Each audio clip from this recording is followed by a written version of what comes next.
Halo anak-anak yang terkasih, apa kabar hari ini? Semoga semua senantiasa dalam keadaan sehat, tetap semangat belajar, semangat bermain, semangat juga berbuat baik untuk banyak orang ya. Semoga semua senantiasa dalam lindungan Tuhan, anak-anak dan juga keluarga. Baik, anak-anak, kali ini Suster kembali menyapa anak-anak melalui video ini. Kita bertemu dalam renungan bulan Kitab Suci Nasional yang kedua ya. Minggu lalu Suster sudah menyapa anak-anak dalam pertemuan bulan Kitab Suci Nasional atau BKSN, permenungan yang pertama. Ada yang masih ingat tema BKSN kita tahun ini apa? Ada yang masih ingat? Ya, pinter sekali yang masih ingat. Jadi tema besar kita adalah menjadi saudara yang adil di masa pandemi. Minggu yang lalu tema kita adalah Bapa Kami yang Maha Adil. Kita belajar dari Bapa yang di surga yang adil terhadap semua orang. Dan kita juga belajar untuk bersikap adil terhadap sesama kita dengan mendoakan atau berbuat baik ya. Nah, gimana kotak kasihnya atau celengan kasihnya sudah diisi atau belum? Tidak lupa kan ya mendoakan sesama kita yang menderita lalu memasukkan ke kotak kasihnya. Suster harap tidak lupa. Kalau ada yang lupa, tidak apa-apa, nanti dimulai lagi. Nah, kali ini kita masuk ke pertemuan yang kedua dengan tema yaitu Allah yang hadir sebagai korban ketidakadilan. Nah, tema ini kita akan bahas lebih dalam lagi nanti dengan merenungkan kitab suci. Baik anak-anak, kita akan buka pertemuan kita dengan terlebih dahulu memohon berkat Tuhan. Kita akan berdoa. Anak-anak ambil sikap yang baik, tangan dilipat, mata dipejamkan nanti saat berdoa. Tapi kita mau nyanyi satu lagu dulu ya. Oke, lagunya Baca Kitab Suci.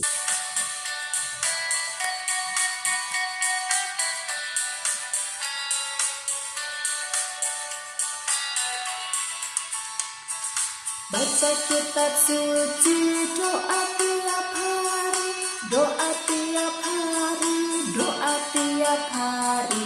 Baca kitab suci, doa tiap hari kalau mau tunggu. Kalau mau tunggu, kalau mau tunggu, glory haleluya. Baca kitab suci, doa tiap hari kalau mau tunggu. Ayo semuanya ikut nyanyi ya.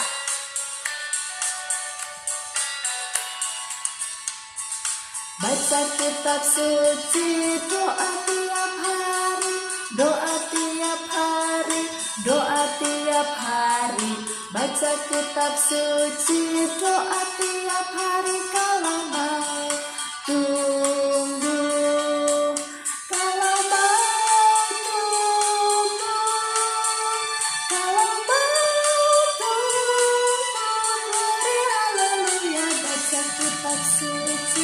Doa tiap hari kalau mau tunggu. Baca kitab suci, doa tiap hari kalau mau tunggu. Kalau mau tunggu. Dalam nama Bapa dan Putra dan Roh Kudus, amin.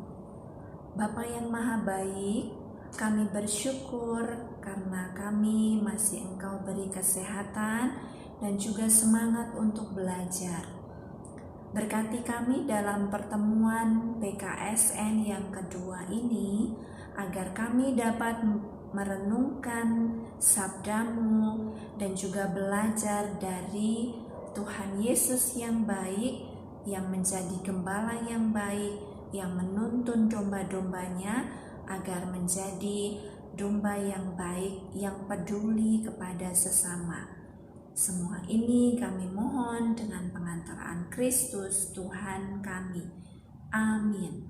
Dalam nama Bapa dan Putera dan Roh Kudus. Amin. Baik anak-anak, kita sudah membuka pertemuan kita dengan lagu dan doa. Tadi lagunya bagus ya, baca kitab suci, doa setiap hari. Jadi kita diingatkan untuk selalu baca kitab suci, terlebih di bulan September ini.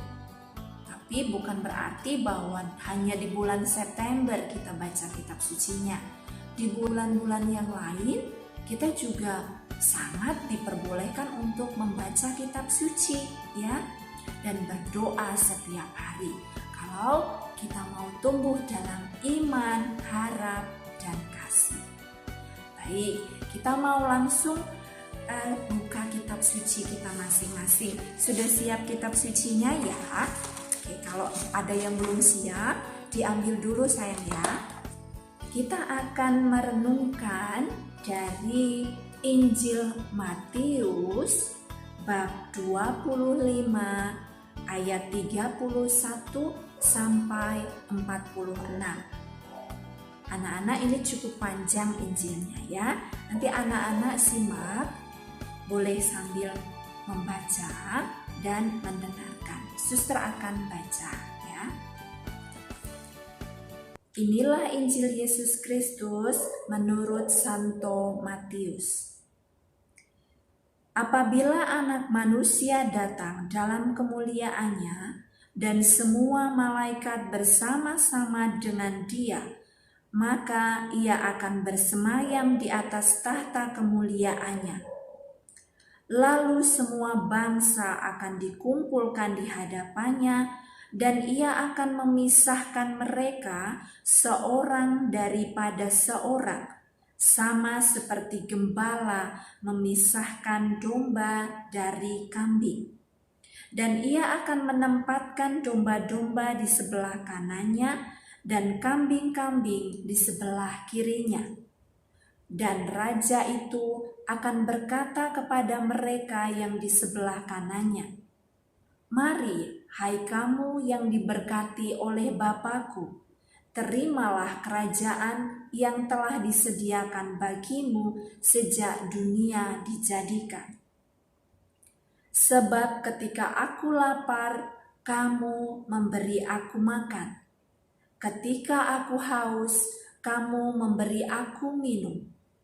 Ketika aku seorang asing, kamu memberi aku tumpangan.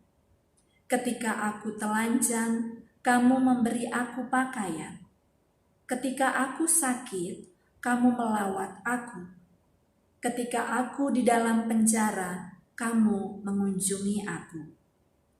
Maka orang-orang benar itu akan menjawab dia, katanya, "Tuhan, bila manakah kami melihat Engkau lapar dan kami memberi Engkau makan, atau haus dan kami memberi Engkau minuman? Bila manakah kami melihat Engkau sebagai orang asing dan kami memberi Engkau tumpangan, atau telanjang dan kami memberi Engkau pakaian? Bila manakah kami melihat Engkau sakit atau dalam penjara dan kami mengunjungi Engkau?" Dan raja itu akan menjawab mereka, "Aku berkata kepadamu, sesungguhnya segala sesuatu yang kamu lakukan untuk salah seorang dari saudaraku yang paling hina ini, kamu telah melakukannya untuk aku." Dan ia akan berkata juga kepada mereka yang di sebelah kirinya, "Enyahlah dari hadapanku, hai kamu orang-orang terkutuk. Enyahlah ke dalam api yang kekal yang telah sedia untuk iblis dan malaikat-malaikatnya. Sebab ketika aku lapar, kamu tidak memberi aku makan. Ketika aku haus, kamu tidak memberi aku minum. Ketika aku seorang asing, kamu tidak memberi aku tumpangan. Ketika aku telanjang, kamu tidak memberi aku pakaian. Ketika aku sakit dan dalam penjara, kamu tidak melawat aku. Lalu mereka pun akan menjawab dia, katanya, Tuhan, bila manakah kami melihat engkau lapar atau haus atau sebagai orang asing atau telanjang atau sakit atau dalam penjara dan kami tidak melayani engkau? Maka ia akan menjawab mereka, Aku berkata kepadamu, sesungguhnya segala sesuatu yang tidak kamu lakukan untuk salah seorang dari yang paling hina ini, kamu tidak melakukannya juga untuk aku. Dan mereka ini akan masuk ke tempat siksaan yang kekal, tetapi orang benar ke dalam hidup yang kekal. Demikianlah sabda Tuhan. Terpujilah Kristus. Baik anak-anak, kita tadi telah mendengarkan atau membaca bersama-sama Injil Matius bab 25 ayat 31 sampai 46. Sebelum kita merenungkan isi dari Injil Matius ini, Suster mau tanya, di dalam keluarga anak-anak atau di tetangga sekitar, ada tidak sesama kita atau teman yang sedang sakit atau sedang kesusahan? Atau pernah tidak anak-anak melihat ada orang yang lewat di depan rumah kita, atau pas anak lagi jalan keluar bersama mama dan papa naik mobil, terus melihat teman yang pakai baju compang-camping, mereka yang tidak punya pakaian seperti kita. Pernah tidak melihat seperti itu? Pernah ya? Atau pernahkah anak-anak melihat di televisi saudara-saudara kita yang kurang beruntung, yang berkesusahan karena terkena wabah COVID-19? Pasti semuanya pernah melihat mereka ya. Nah, bagaimana perasaan kita kalau anak-anak melihat ada anggota keluarga yang sakit, atau tetangga kita sedang sakit, atau orang lain ke baju compang-camping, harus makan dari pemberian orang lain? Gimana perasaan kita? Sedih ya, kasihan ya. Nah, lalu kalau kita merasa kasihan, apa sih yang harus kita lakukan untuk mereka? Ada nggak yang bisa kita lakukan? Pasti ada ya. Nah, dari Injil Matius bab 25 ayat 31 sampai 46 ini kita mau belajar ya. Belajar dari domba dan kambing. Di dalam kitab suci ini dikisahkan bagaimana Tuhan Yesus memperlakukan orang baik dan orang yang tidak baik ya. Orang baik itu seperti domba yang ditempatkan di sisi kanan, sedangkan orang yang tidak baik diumpamakan seperti kambing yang ditempatkan di sebelah kiri. Nah, seperti apa sih ciri-ciri orang baik atau domba? Ya, domba atau orang baik itu adalah mereka yang memberi perhatian atau merasa berbelas kasihan, lalu membantu saudari-saudara kita yang berkesusahan. Mereka yang kelaparan diberi makan, mereka yang haus diberi minum, mereka yang telanjang atau tidak punya pakaian diberi bantuan pakaian, mereka yang di dalam penjara juga dikunjungi, didoakan, diberi kekuatan, kemudian yang sakit juga diperhatikan, dirawat sampai mereka sembuh kembali. Itu ciri-ciri orang baik atau domba yang baik. Nah, sedangkan ciri-ciri kambing atau orang yang tidak baik itu apa? Sebaliknya ya. Jadi kalau kambing itu atau orang yang tidak baik, kalau ada orang yang sakit, dia tidak peduli, tidak mau membesuk, tidak mau mendoakan, lalu cuek saja seperti itu. Kalau melihat ada orang yang pakaiannya compang-camping, pengemis di jalan, dia juga tidak peduli, tidak mau kasih bantuan. Kalau ada orang kelaparan, melihat mereka yang di pinggir jalan atau orang datang meminta-minta, juga mereka kurang memberi perhatian. Kemudian orang yang di dalam penjara juga tidak diberi perhatian, malah disalahkan. Ya, padahal menurut Tuhan Yesus, orang yang baik itu adalah mereka yang memberi perhatian kepada mereka yang berkesusahan. Jadi teman-teman kita atau saudara-saudara kita yang kelaparan, yang kehausan, yang tidak berpakaian layak, yang dalam penjara, itu mereka korban ketidakadilan. Dan Allah, Tuhan Yesus hadir dalam diri mereka. Nah, kita dipanggil untuk peduli kepada mereka ini. Dalam kitab suci tadi disampaikan bahwa Tuhan Yesus memberi pujian dan akhirnya memberi tempat yang layak di surga bagi domba yang telah memberi perhatian dan juga belas kasihan, bantuan bagi mereka yang berkesusahan. Tetapi kepada orang yang tidak melakukan perbuatan baik atau yang diumpamakan seperti kambing tadi, diberi atau dimasukkan ke tempat siksaan yang kekal. Yang kekal selama-lamanya, tiada batasnya. Sedangkan domba tadi masuk ke dalam kemuliaan surga, berbahagia bersama Allah Bapa, bersama Tuhan Yesus, bersama semua orang kudus di surga. Nah, kita mau pilih yang mana? Menjadi domba atau menjadi kambing? Pasti anak-anak Caritas, kita semua ingin menjadi seperti domba yang baik, yang memberi perhatian kepada saudara-saudari kita, kepada sesama yang berkesusahan.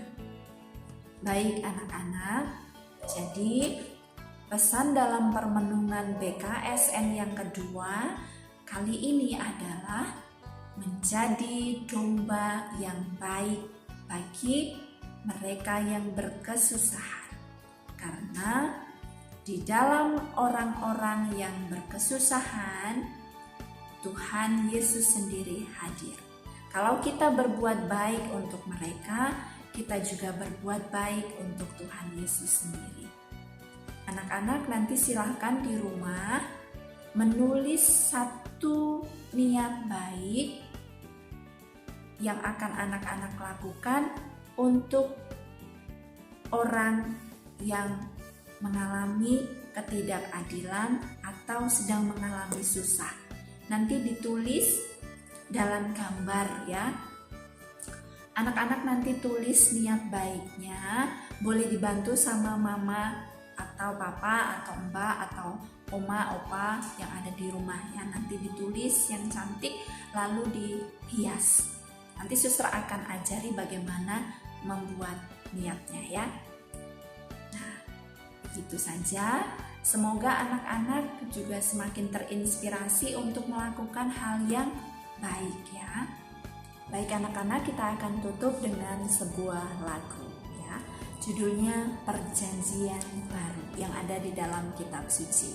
Kita nyanyi bersama-sama ya. Matius, Markus, Lukas, Yohanes, Kisah Rasul, Roma, Korintus, Galatia, Efesus, Filipi, Kolose, Kedua Tesalonika,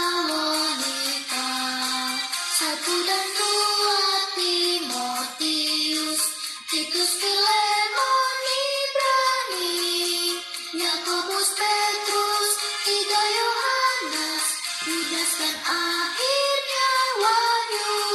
Matius, Markus, Lukas, Yohanes, Kisah Rasul, Roma, Korintus, Galatia, Efesus, Filipi, Kolose, kedua Tesalonika,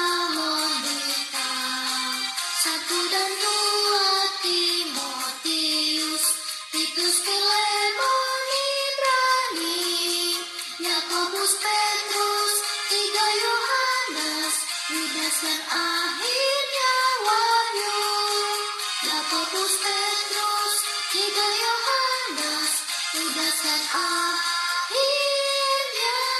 Wahyu.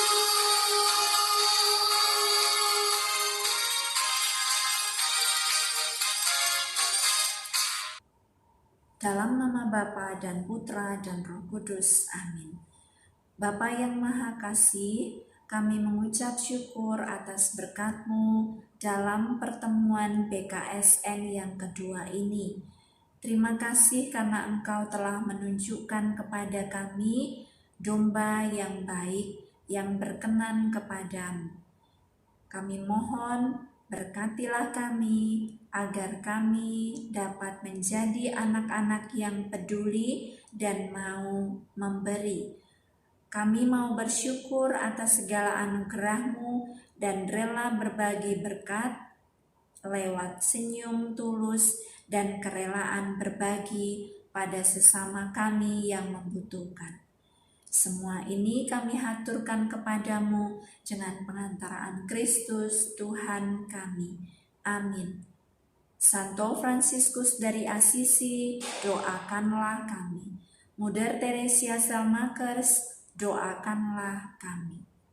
Amin. Dalam nama Bapa dan Putera dan Roh Kudus. Amin. Anak-anak yang terkasih, pertemuan BKSN yang kedua sudah selesai. Semoga kita senantiasa dalam berkat Tuhan dan selalu dimampukan untuk menjadi anak-anak yang baik, menjadi domba yang baik, yang peduli kepada sesama kita yang mengalami kesusahan. Oke anak-anak, sampai ketemu di pertemuan berikutnya. Tuhan memberkati. Anak-anak yang terkasih, untuk aktivitas permenungan BKSN yang kedua ini, kita mau menuliskan suatu niat dalam sebuah gambar seekor domba. Niat menjadi domba yang baik untuk Tuhan Yesus. Bagi anak-anak yang merasa kesulitan dalam menggambar, nanti boleh minta tolong ya, minta tolong mama, papa, atau siapa saja yang ada di rumah. Bahan yang diperlukan hanya 1 lembar kertas putih atau buku gambar dan juga pensil. Oke, kita akan memulai membuat gambar seekor domba. Dimulai dari garis lengkung seperti ini. Lalu kita beri 2 mata. Oke. Kemudian diberi mulut. Setelah itu kita buat rambut di atas kepalanya ya. Nah, gampang membuat rambutnya ya, seperti kalau anak-anak menggambar awan. Oke. Setelah itu kita beri telinga. Ada berapa telinga ya kalau domba ya? Ada 2 di sebelah kanan dan di sebelah kiri. Oke, setelah kita buat telinganya, lalu kita buat badannya. Untuk membuat badannya juga gampang ya, seperti anak-anak kalau membuat awan. Nah, kemudian jangan lupa diberi juga ekornya. Nah, untuk ekornya cukup seperti awan kecil saja. Lalu ditutup lagi dengan garis-garis lengkung di atasnya untuk menutup badannya. Kemudian kita buat kakinya. Kalau kaki domba itu ada berapa ya? Ada 4. 2 di belakang dan 2 di depan. Nah, oke, ini untuk kakinya. Nah, anak-anak nanti boleh warnai kalau anak-anak mau mewarnai ya. Ya, sudah selesai. Sekarang kita akan tuliskan niat kita di dalam gambar domba. Nah, di sini suster memberi contoh saja ya. Nanti anak-anak boleh mengganti sesuai dengan niat anak-anak ya. Silakan ditulis di dalam gambar domba. Kalau memang kesulitan juga boleh minta tolong ya. Oke. Nah, niat suster di sini, suster tulis, aku mau menjadi domba yang baik untuk Tuhan Yesus. Nah, sudah selesai. Silakan diberi nama. Kalau mau dihias, boleh nanti ya. Sudah selesai. Selamat mencoba anak-anak. Tuhan memberkati.